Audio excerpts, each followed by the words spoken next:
आइए आज हम बात करने वाले हैं कुछ नॉर्मल वैल्यूज़ के बारे में जो कि ब्लड में प्रेज़ेंट होती है। तो कुछ नॉर्मल वैल्यूज़ के बारे में हम बात करेंगे। तो सबसे पहला नॉर्मल वैल्यूज़ क्या होती है? हमारा वैल्पोरिक एसिड कितनी प्रेज़ेंट होता है तो 50 टू 100 माइक्रोग्राम पर मिलीलीटर। कितनी होती है नॉर्मल वैल्यूज़? 50 टू 100 माइक्रोग्राम पर मिलीलीटर। एंड देन बात करते हैं हम फाइनीटोन का लेवल कितना होता है? 10 से 20 मिली माइक्रोग्राम पर मिलीलीटर। कितना होता है? 10 to 20। अगर इससे ज़्यादा एक्सीड होता है, इससे ज़्यादा 20 से ज़्यादा जाएगा तो फाइनीटोन की टॉक्सिसिटी होती है। क्या होती है? फाइनीटोन की टॉक्सिसिटी कॉज होती है। देन थियोफाइलिन का लेवल भी 10 से 20 मिली इक्विवेलेंट पर एमएल होता है, मिली माइक्रोग्राम पर एमएल होता है। एंड फाइनीटोन और थियोफाइलिन की वैल्यूज जो होती है लगभग सेम होती है। कितनी होती है? लगभग सेम होती है।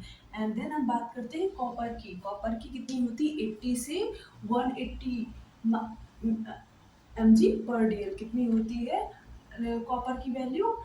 80 टू 180 mg पर डेल होती है। एंड देन बात करते हैं फास्फोरस की। किसकी बात करते हैं? फास्फोरस की वैल्यू कितनी होती है? फास्फोरस की वैल्यू होती है 1.6 से 2।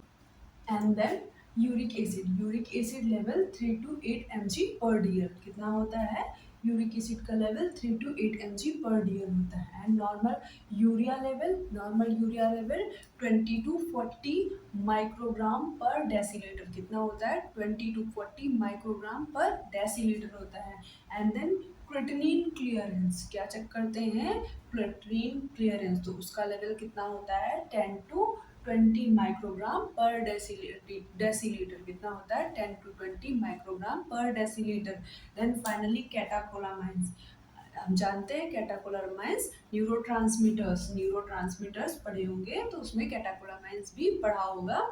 तो उसका जो लेवल रहता है तो 90 टू 110 माइक्रोग्राम पर यूरिन पर 24 आवर्स का यूरिन लेते हैं, चेक करते हैं। उसमें हमारा जो कैटाकोलामाइंस का लेवल होता है वो 90 टू 110 माइक्रोग्राम पर 24 आवर्स की यूरिन में होता है। And then vanillyl mandelic acid VMA, vinyl